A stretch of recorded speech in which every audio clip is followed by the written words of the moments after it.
Hai guys, Assalamualaikum warahmatullahi wabarakatuh. Ya, bagi pecinta motor tanah air, siapa sih yang tak kenal dengan mesin dua tak? Mesin yang terkenal karena tenaganya, jambakannya, dan simplicity-nya atau kesederhanaannya. Oke, memang di Indonesia mesin ini sudah lama tidak ada ya semenjak awal tahun 2000. Mesin ini sudah mulai disuntik mati, tapi mesin ini masih banyak fansnya dan masih punya potensi yang sebenarnya masih bisa digali. Nah, hari ini kita akan bahas mengenai mesin tersebut, kita akan bahas mengenai cara kerjanya, karakteristiknya, kelebihan, kekurangan, dan adakah masa depan untuk mesin ini nanti ke depannya. Oke, kita langsung saja lihat videonya. Oke, kita langsung saja lihat bagaimana cara kerja dari mesin dua tak. Ya, oke, jadi mesin dua tak itu sebetulnya adalah mesin pembakaran internal atau internal combustion engine, sama seperti mesin 4 tak. Ya, bedanya nanti adalah di siklus pembakarannya, bagaimana cara si mesinnya itu untuk menghasilkan tenaga. Oke, kita lihat dulu dari segi komponennya. Jadi dari segi komponen sebetulnya mirip-mirip ya dengan mesin 4 tak. Jadi ada piston, ada stang piston ya, lalu ada kruk as, ini mirip. Nah, tapi bedanya di sini, di kepala silindernya, di sini tidak ada noken as, tidak ada katup klep ya, lalu tidak ada rocker arm, tidak ada. Jadi di sini hanya tutup saja nih, tutup sekaligus ada busi, gitu ya. Nah, jadi di sini sederhana banget ya. Oke. Kemudian di sini ada 3 saluran nanti di mesin 2 tak, yaitu ada saluran di mana campuran udara dan BBM masuk. Kemudian ada saluran yang kedua, yaitu saluran yang dinamakan transfer port, yaitu saluran yang menghubungkan antara ruangan di sini atau crankcase ke nanti combustion chamber di sini ya. Lalu saluran yang ketiga adalah saluran buang atau exhaust port. Oke. Nah, jadi misalnya piston nanti bergerak naik ya, bergerak naik, terjadi proses apa? Kompresi. Nah, kompresi. Nah, karena piston naik, maka nanti kan ruangan crankcase ini dia akan kosong. Karena naik kan pistonnya kan. Nah, kalau ruangan kosong di situ apa yang terjadi? Di situ terjadi kevakuman atau tekanannya akan turun kan, mendekati nol. Nah, tekanan yang nol ini akan menarik udara dan BBM masuk ya. Nah, udara dan BBM ini masuk melalui sebuah katup, nah tanda kutip katup ya, yang dinamakan reed valve atau katup buluh. Nah, si katup buluh ini dia bukan katup yang sama seperti di mesin 4 tak, yang dia dikontrol oleh mesin kan. Jadi kalau di mesin 4 tak kan antara katup dan mesin kan sinkron kan, ada timing belt atau ketengnya kan. Nah, ini enggak. Jadi si reed valve ini atau katup buluh ini terbuka karena ada perbedaan kevakuman antara crankcase dan di luar sini. Jadi ketika ini vakum, maka si reed valve itu dia akan terbuka. Jadi si reed valve itu kalau digambarkan ya seperti lidah aja. Lidah dua pasang gitu, sepasang. Dia elastis, ketika di sini vakum, dia ketarik kebuka gitu. Tak. Nah, ketika dia tekanannya nggak vakum ya tinggi, dia nutup gitu ya. Oke, masuk. Nah, jadi piston naik. Nah, piston naik tadi kompresi, kemudian terjadi proses pembakaran, kemudian piston turun kan, menghasilkan tenaga, power stroke. Nah, jadi ada power stroke di sini. Turun. Nah, ketika piston turun ke bawah, di sini kan pistonnya itu akan mengisi bagian sini, ruangan sini kan, atau crankcase-nya tadi. Nah, karena pistonnya turun, maka nanti campuran BBM dan udaranya akan terdorong ke atas melalui tadi transfer port, gitu ya. Nah, sementara reed valve ini akan tertutup karena kan tekanan di sini tinggi kan, jadi dia nggak akan terbuka. Oke, masuk sini. Nah, kemudian tadi sisa pembakaran akan didorong keluar melalui exhaust port. Nah, setelah proses ini ya balik lagi ini kan, dan seterusnya. Jadi secara pembakaran, secara siklus ya, mesin 2 tak itu sangat sederhana, cuman gini aja. Dorong apa, naik ke atas, bakar, turun gitu ya. Udara masuk, kemudian ditekan lagi dan seterusnya. Nah, jadi setiap satu putaran kruk as, ya, maka mesin 2 tak itu akan menghasilkan 1 kali tenaga. Jadi setiap si pistonnya itu menyentuh TMA di sini, maka pasti terjadi pembakaran. Gitu. Ya. Jadi mesin 2 tak itu akan menghasilkan tenaga setiap 1 kali putaran kruk as atau 360 derajat. Jadi kalau digambarkan maka nanti pulsa tenaganya tuh gini. Tadi kompresi, bakar, terus power kan? Satu putaran ya. Terus ulang lagi, kompresi, bakar, power. Nah, terus ya. Nah, gitu. Jadi beda dengan mesin 4 tak. Kalau mesin 4 tak itu, kalau teman-teman lihat di sini kan kompresi ya. Kompresi, bakar, power. Nah, habis power, dia kan kalau mesin 4 tak kan exhaust dulu dibuang. Ada exhaust sini ya, exhaust. Kemudian setelah exhaust ada intake. Nah, exhaust dan intake ini kan tidak menghasilkan tenaga kan? Nah, jadi kalau kita bandingkan nih dari 0 sampai 720 derajat atau 2 kali putaran, di mesin 2 tak dari 0 sampai 720 derajat itu udah menghasilkan 2 kali pulsa tenaga kan? Nah, sementara kalau di mesin 4 tak 0 sampai 720 itu baru sekali.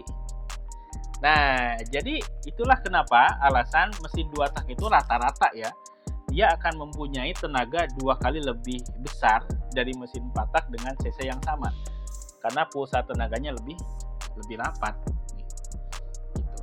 Nah, terus bagaimana mesin 4 tak untuk mengimbangi mesin 2 tak dengan cc yang sama ya, supaya powernya setara.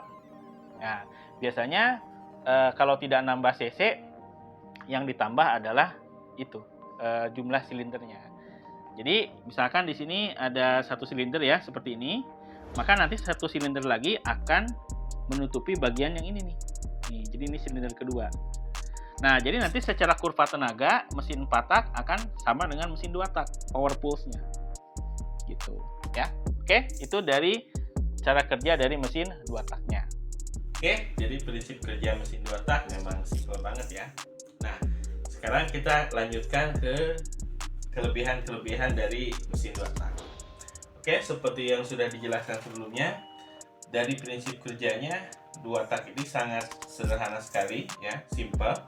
Nah, mengakibatkan secara konstruksi mesin dia nanti lebih sederhana ya. Jadi di 2 tak itu tidak ada klep, tidak ada knock-on as ya. Nah, klepnya pun yang reed valve ini terbukanya juga bukan berdasarkan putaran mesin ya, tapi berdasarkan kevakuman yang terjadi di crankcase. Oke, jadi kelebihannya simple. Nah, karena simple, nantinya dia akan lebih ringan. Oke, lebih ringan. Jadi secara komponen dari mulai piston, kemudian kruk as, stang piston, dia berpotensi lebih ringan. Nah, karena lebih ringan, maka nanti secara putaran mesin dia berpotensi lebih tinggi dari mesin 4 tak gitu ya. Oke. Kemudian yang unik lagi dari mesin 2 tak adalah di sini nih, di ring pistonnya. Nah, kalau di mesin 4 tak kan ring pistonnya ada 3 kan. Nah, ring piston yang ketiga itu adalah ring untuk seal oli. Jadi supaya oli tidak masuk ke ruang bakar, maka di mesin 4 tak kan ada 1 ring piston lagi kan. Nah, sementara di mesin 2 tak tidak perlu ring seperti itu ya, karena olinya ikut masuk ke ruang bakar kan. Nah, jadi nanti secara friksi atau gesekan piston dengan dinding silinder, nah dia lebih minim karena tadi ring pistonnya cuma 2. Oke, itu ya. Jadi kalau secara kelebihan teman-teman udah jelas, sudah tahu lah ya, bahwa mesin 2 tak terkenal dengan power yang luar biasa dan jambakan yang tarik ke belakang gitu ya, serta RPM yang lebih tinggi gitu. Nah, sekarang kita bahas kekurangannya. Oke, kalau tadi mesin 2 tak itu powernya besar, kemudian dia simple, lalu dia ringan gitu ya. Kenapa nggak terus dipakai gitu ya? Kenapa malah kalah dengan mesin 4 tak yang lebih berat, lebih kompleks gitu ya, dan tenaganya tadi tidak sebesar mesin 2 tak ya? Oke, Jadi mesin 2 tak itu ada beberapa kekurangan yang membuat dia tidak bisa atau sulit dikembangkan lebih jauh. Oke, jadi yang pertama kita lihat dulu dari segi konstruksinya. Oke, jadi kalau teman-teman lihat mesin 2 tak itu, dia memulai kompresi, dia tidak dari sini kan, tidak dari sini, atau tidak dari sini lah, tidak dari BDC ya, atau TMB, titik mati bawah. Tapi nanti si mesin 2 tak itu akan memulai kompresi kira-kira di sini nih, sini kan. Jadi kompresinya mulai di sini, kemudian berhentinya di sini, ini TMA-nya. Nah, baru nanti dibakar kan. Nah, apa efeknya?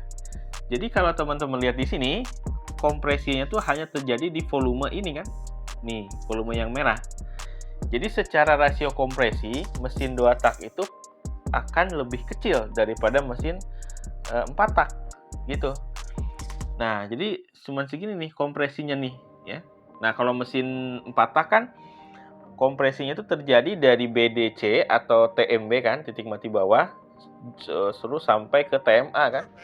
Nah, kalau mesin 2 tak di sini mulai kompresinya. Nah, di video rasio kompresi kemarin kita sudah hitung-hitung ya, bahwa rasio kompresi itu sangat berpengaruh terhadap efisiensi. Nah, efisiensi di sini tuh sebenarnya bukan sekedar efisiensi pembakaran atau konsumsi BBM.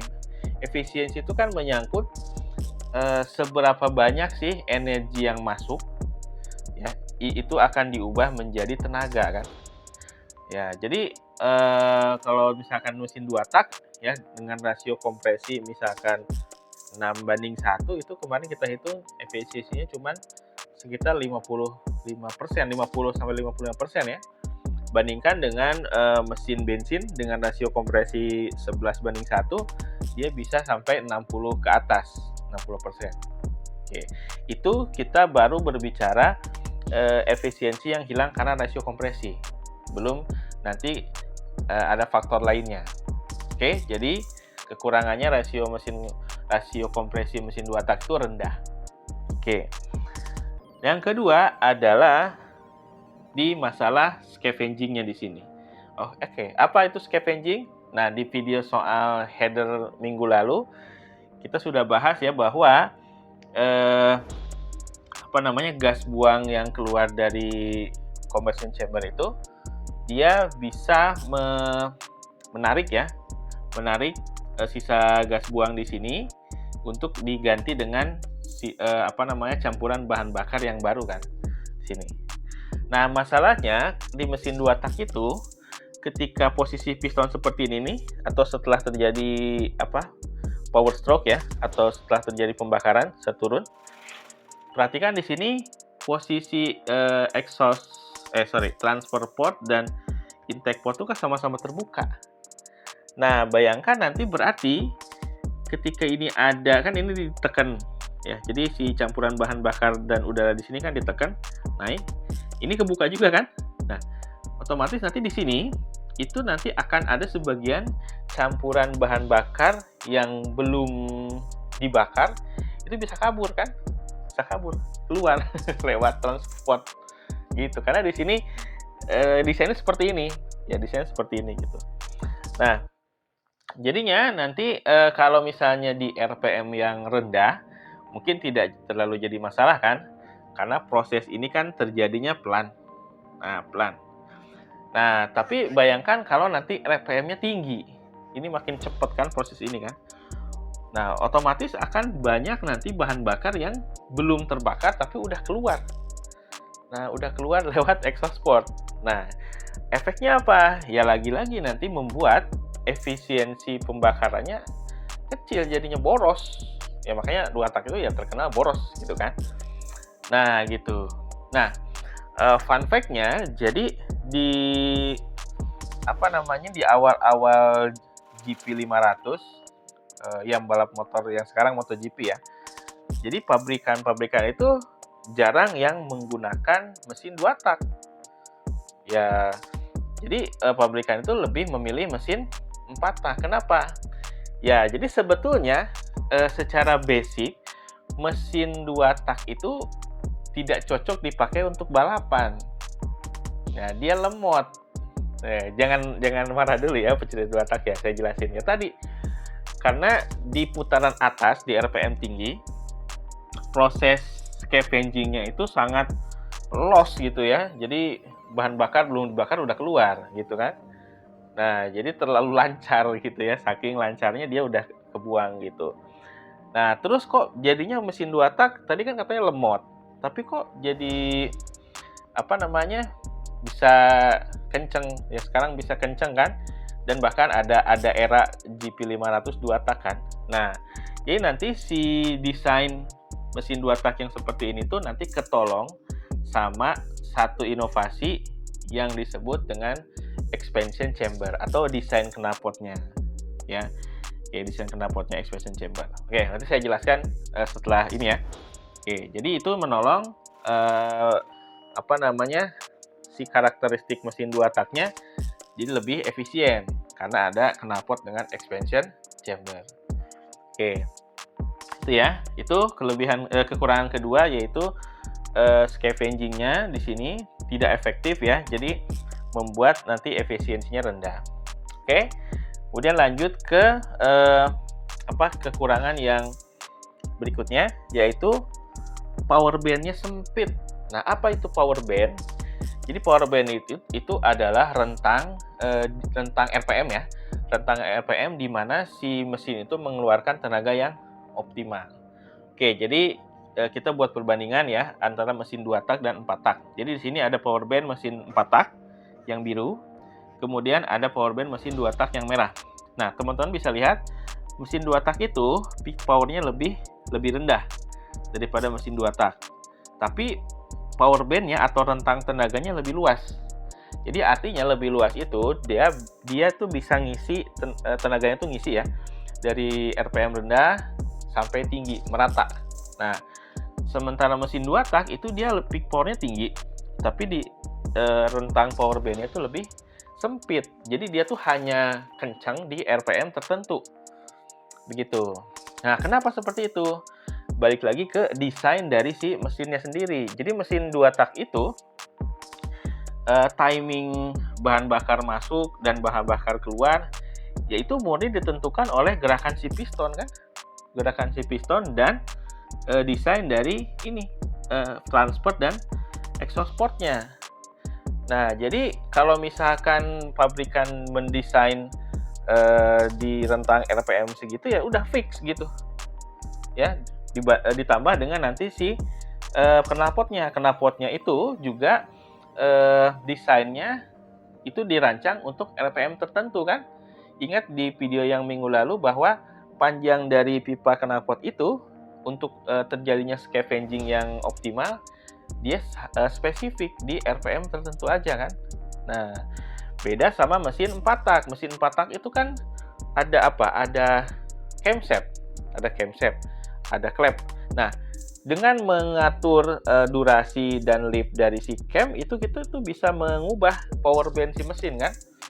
Jadi makanya sekarang kan ada teknologi mesin dengan katup variabel kan. Kalau di motor sekarang ya, kalau motor yang di Indonesia ya VVA kan, variable valve actuation. Jadi dengan mengatur nanti profil camnya ya kita bisa mengatur power band-nya. Jadi di putaran putaran rendah kita pakai profil cam yang irit gitu ya untuk ngisi tenaga bawah, dan irit juga nanti ketika RPM-nya di atas nilai tertentu maka dia geser ke cam untuk ngejar performa kan. Nah, jadi walaupun mesin 4 tak itu ribet gitu ya, rumit, tapi secara tuning nanti lebih fleksibel dia. Banyak parameter yang kita bisa utak-atik dari mulai bore and stroke-nya, kemudian rasio kompresinya, kemudian tadi noken as atau cam-nya, lalu desain dari klep-nya. Jadi lebih fleksibel. Jadi ketika misalkan mesinnya punya kelebihan di RPM rendah ya, terus kemudian kita mau buat dia juga bagus di RPM tinggi ya tinggal mainkan aja parameter-parameter itu. Nah, kalau di mesin 2 tak dia agak susah karena dia desainnya itu sudah fix dengan bentuk mesinnya seperti itu ya. Oke, itu kekurangan ketiga yaitu power band-nya yang sempit gitu. ya. Nah, walaupun di mesin 2 tak, apalagi yang high performance, biasanya dilengkapi dengan di sini ada semacam katup ya. Nah, di sini ada katup namanya power valve. Jadi nanti power valve ini akan membuka dan menutup sesuai RPM. Jadi di RPM rendah dia akan terbuka sedikit ya untuk membantu tadi pembakarannya lebih optimal biar nggak kabur gitu ya, biar nggak cepat keluar. Nah, tapi di RPM tinggi ketika butuh nafas mesin yang lebih lancar, maka nanti dia akan membuka. Oke, nanti saya akan buatkan videonya khusus ya tentang power valve ini. Oke, kemudian terakhir kekurangannya adalah masalah di lubrikasi atau pelumasan. Nah, jadi kita tahu kalau mesin 2 tak itu pelumasannya si olinya itu mengisi semua bagian di sini ya, artinya dia juga masuk ke ruang bakar. Ya, kenapa seperti itu? Ya, karena desainnya lagi, balik lagi ya, desainnya lagi. Jadi di mesin 2 tak itu pelumasannya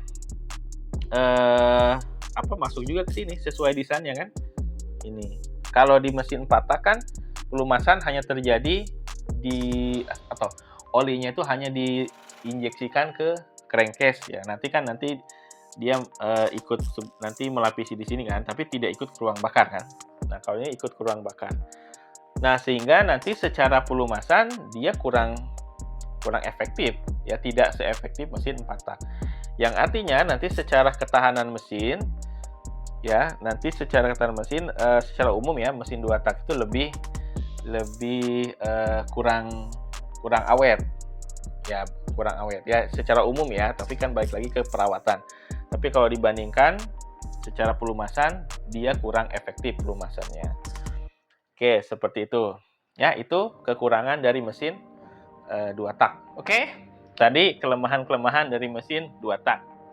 Nah, sekarang saya akan bahas mengenai desain knalpotnya sendiri, yaitu knalpot dengan expansion chamber. Nah, kenapa ini juga dibahas? Ya, jadi mesin 2 tak itu tidak akan bisa dipisahkan dari expansion chamber. Karena expansion chamber ini dia bisa diibaratkan adalah bagian integral dari mesin 2 tak. Karena kalau tidak ada expansion chamber, maka mesin 2 tak itu tidak akan sepowerful yang kita tahu sekarang gitu ya. Oke. Jadi bagaimana expansion chamber atau knalpot seperti ini bisa membantu mesin 2 tak lebih bertenaga dan lebih efisien. Oke. Jadi di video tentang header atau exhaust manifold kemarin kita sudah tahu ya, kalau di mesin 4 tak itu nanti terjadi proses scavenging, di mana nanti proses scavenging itu melibatkan gelombang suara dengan tekanan negatif nanti yang masuk ke mesin pada saat terjadi overlap ya. Nah, karena di sini nanti negatif, sehingga dia akan menarik campuran bahan bakar ya ke ruang bakar. Jadi nanti pembakarannya akan terjadi lebih efisien karena si mesinnya belum intake stroke, tapi bahan bakarnya sudah ready di situ kan. Nah, di mesin 2 tak juga sama sebetulnya ya. Jadi di sini kita ingin supaya nanti akan ada gelombang yang tekanan negatif tadi kembali ke ruang bakar pada saat yang tepat. Nah, kalau di mesin 4 tak kan waktu yang tepatnya itu adalah ketika overlap kan. Overlap. Jadi ketika si klep masuk dan klep buangnya terjadi pada saat yang sama. Nah, kalau di mesin 2 tak kita ingin gelombang negatif yang hijau ini datang ketika si exhaust portnya terbuka pastinya kan. Jadi ketika terbuka set. Nah jadi di sini. Nah, lalu gelombang negatif ini berasal dari mana? Nah, jadi kalau teman-teman lihat di sini kan ada expansion chambernya ini kan. Lalu ada leher knalpot. Nah, jadi leher knalpot ini kan dia diameternya kecil kan. Nah, berarti secara volume udara nanti sedikit kecil volumenya ya. Nah, kemudian kan masuk ke expansion chamber. Nah, volumenya kan besar.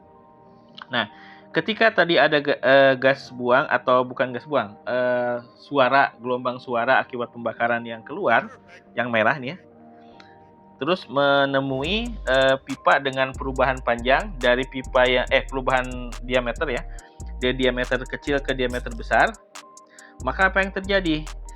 Di sini ada perubahan medium. Dari medium dengan kerapatan yang tinggi, ya kan, pipanya kan kecil ya, berarti kan kerapatannya tinggi, ke expansion chamber yang kerapatannya itu rendah, dia akan membesar. Nah, gelombang suara itu ketika dia melewati medium, dari medium kerapatan tinggi ke kerapatan rendah, dia itu akan diteruskan ya, tetap ada yang diteruskan, tapi sebagian akan ada yang dipantulkan, mantul gitu ya suaranya itu. Nah, di sini bukan sekedar dipantulkan, tapi dipantulkan dan dia mengalami perubahan fase. Jadi terbalik kalau di gelombang tali itu ya. Jadi misalkan amplitudenya gini, naik. Nah, ketika dia ada tembok kan, ada perubahan medium kan. Nah, dia akan dipantulkan ke bawah jadinya kan. Nah, jadi nanti ketika dipantulkan, maka dia fasenya jadi terbalik 180 derajat, sehingga pas dia balik ke sini tekanannya tuh negatif. Tadi kan, negatif.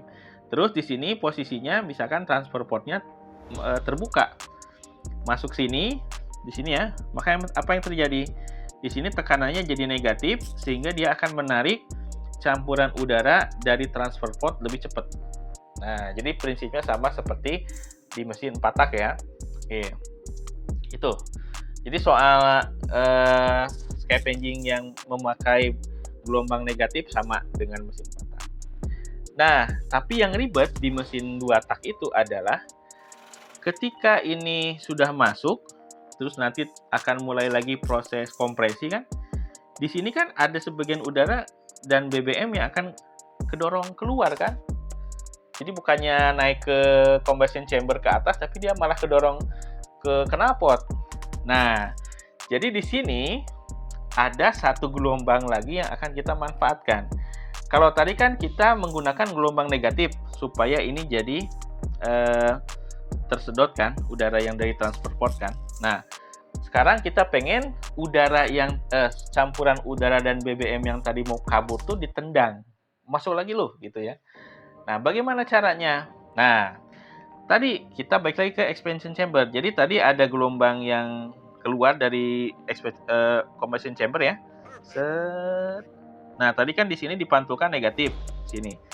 Nah, di sini kan ada lagi nih diteruskan. Set. Nah, terus dia ke sini kan ketemu lagi nih bagian akhir dari expansion chamber-nya kan. Nah, di sini juga terjadi perubahan medium kan. Dari medium yang kerapatannya rendah atau volumenya besar, yaitu si expansion chamber-nya, kemudian masuk ke medium dengan kerapatan tinggi.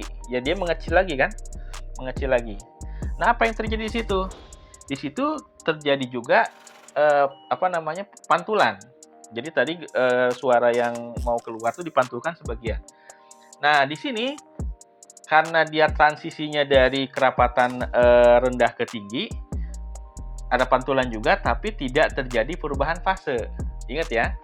Jadi di sini gelombang yang balik, yang hitam ini ya, dia fasenya tetap sama, alias tetap positif. Tetap positif. Nah, sehingga pas dia datang ke sini, misalkan di sini mau proses kompresi, ini mau kabur ya. Nah, campuran BBM dan BBM dan udaranya didorong sama ini yang positif, sehingga dia masuk lagi gitu. Jadi di sini ada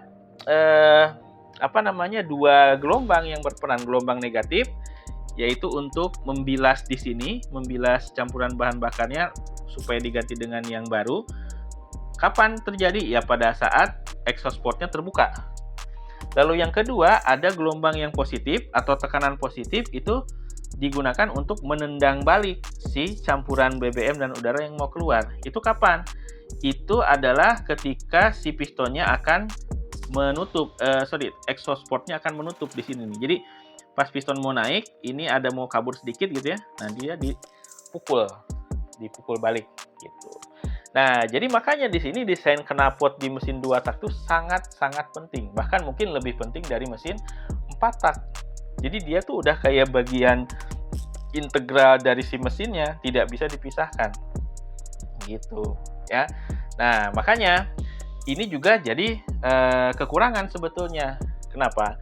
Karena desain knalpotnya itu dia juga akan spesifik optima untuk RPM tertentu. Jadi si proses scavenging tadi dan proses tendangan balik tadi ya oleh si gelombang yang positif itu dia juga spesifik terjadinya di RPM tertentu gitu. Ya, jadinya tadi balik lagi ke kekurangan mesin 2 tak, itu nanti power band-nya akan sempit. Nah, terus bagaimana supaya power band mesin 2 tak lebih linear atau lebih luas gitu ya. Nah, digunakan nanti teknologi namanya exhaust power valve. Nah, tadi seperti sudah saya singgung ya. Jadi di sini akan ada semacam katup yang dia akan terbuka dan tertutup sesuai dengan RPM gitu. Jadi RPM rendah dia akan menutup atau membuka sedikit ya, sehingga campuran udara yang keluarnya ditekan supaya tidak kabur. Lalu ketika dia RPM-nya makin tinggi dia akan mulai terbuka. Oke. Nah, itu ya untuk membantu supaya power band-nya lebih merata. Kita gunakan exhaust power valve. Nah, nanti untuk exhaust power valve dan expansion chamber saya akan buatkan video khususnya ya supaya lebih detail. Tapi kira-kira cara kerjanya seperti itu. Oke, akhirnya kita sampai di akhir video. Oke, adakah masa depan untuk mesin 2 tak? Ya. Oke, jadi kalau di luar negeri sebenarnya mesin 2 tak masih terus dikembangkan ya untuk memenuhi standar emisi yang lebih tinggi gitu. Walaupun perkembangannya tidak semasif mesin 4 tak. Oke. Jadi ada beberapa teknologi yang digunakan untuk membuat mesin 2 tak lebih efisien dan lebih bertenaga. Jadi misalnya ada teknologi nanti direct injection ya. Jadi ada nanti TPI. TPI itu adalah transfer port injection, kemudian ada direct injection yang low pressure dan high pressure. Oke, apa itu direct injection? Nah, jadi pada dasarnya si bahan bakarnya tidak ikut masuk bersama udara di sini, tapi dia akan diinjeksikan di transfer port ya untuk yang TPI ini. Jadi di sini bahan bakarnya masuk, atau nanti dia akan diinjeksikan langsung di ruang bakar. Nah, nanti injeksi yang terjadi di ruang bakar dibagi dua lagi, ada yang tekanan tinggi, high pressure, dan tekanan rendah. Ya, misalkan kalau yang tekanan tinggi itu adalah direct injection-nya Yamaha, yaitu HPDI ya, high pressure direct injection. Gitu. Oke. Nah, tujuannya apa? Ya, kita ingin membuat supaya bahan bakarnya yang dibakar ya secukupnya, tidak terbuang sia-sia seperti mesin 2 tak konvensional gitu. Nah, lalu ada lagi teknologi uniflow loop atau crossflow ya. Jadi itu lebih kepada bagaimana si aliran gas buangnya nanti ya. Jadi misalkan untuk yang uniflow ini nanti konstruksinya mesin 2 taknya jadi punya semacam klep ya. Jadi kayak mesin 4 tak gitu ya. Di atas ada klep, lalu bahan bakar dan udaranya masuk dari atas, kemudian nanti dibakar, nanti keluar lewat bawah kan. Atau kalau yang loop nanti terjadinya seperti ini, bahan bakar masuk, dibakar nanti keluar gitu. Ya, tujuannya sama di sini untuk membuat mesin 2 taknya lebih efisien, tapi lewat proses scavenging yang lebih efisien. Kalau tadi kan scavengingnya di sini malah bikin bahan bakarnya yang belum terbakar loss gitu ya. Nah, di sini dibuat supaya nanti bahan bakar yang masuk itu terbakar semuanya kalau bisa gitu ya. Gitu. Kemudian nanti ada lagi teknologi power valve yang lebih modern ya, yang menggunakan manajemen ECU yang lebih canggih gitu ya. Kemudian nanti ada teknologi lubrikasi yang lebih canggih. Jadi misalkan ada teknik lubrikasi yang langsung menyemprotkan oli ke crankshaft-nya atau ke kulkasnya gitu ya. Sehingga nanti pelumasannya lebih efisien. Nah, video-video ini nanti akan materi-materi ini akan saya buatkan di video yang terpisah supaya lebih detail ya. Jadi nanti ada video tentang dari injection, Uniflow, power valve, juga nanti sistem pelumasan. Jadi tunggu ya videonya. Oke. Nah, jadi mungkin seperti itu saja pembahasan untuk mesin 2 tak kali ini. Mudah-mudahan bermanfaat ya. Jadi kalian nanti ketika saya bahas teknologi-teknologi lain sudah ada dasarnya. Gitu. Oke, kalau gitu terima kasih sudah menonton ya. Like dan subscribe video ini kalau kalian suka. Oke, terima kasih. Sampai ketemu lagi di video selanjutnya.